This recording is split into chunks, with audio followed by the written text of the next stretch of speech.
بما يخص التقارب التركي السوري الأخير، هو حسب اعتقادنا وتحليلاتنا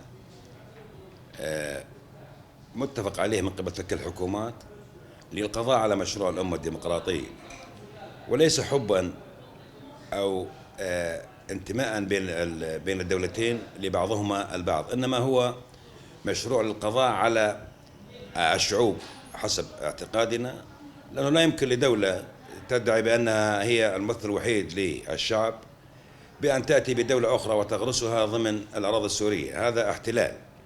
إن بناء قواعد تركية في الأراضي السورية هو انتهاك لحرمة الأراضي السورية، ويعتبر بمثابة احتلال للأراضي السورية.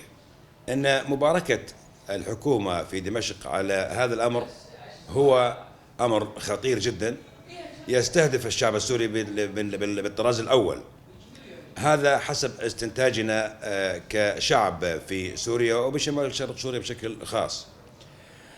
تهدف الحكومة التركية، وهذا واضح للعيان، إلى ابتلاع المزيد من الأراضي وتوطينها وتغيير الديمغرافي فيها، وفرض حتى اللغة التركية في المدارس والمؤسسات. هذا أمر أيضا خطير يقع على عاتق العالم، وخاصة الدول الكبرى ومنها التحالف الدولي والولايات المتحدة الأمريكية وروسيا والدول الضامنة، مسؤولية كبيرة في هذا الموضوع.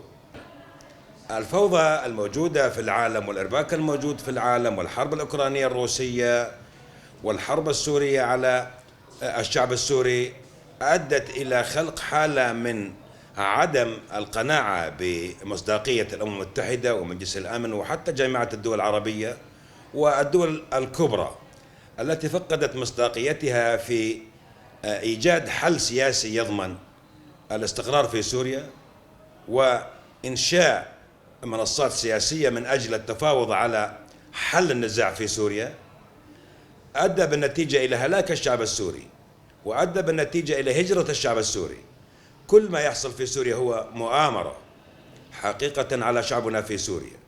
نستطيع نحن كسوريين إن وجد ضغط من قبل الدول الكبرى على كافة السياسيين في سوريا وأيضا في شمال وشرق سوريا من أجل الجلوس على طاولة المفاوضات من أجل إيجاد حل نهائي للصراع في سوريا، إلا أن تلك الدول تعمل بازدواجية المعايير وخلط الأوراق لاستمرار القضية السورية في مكانها.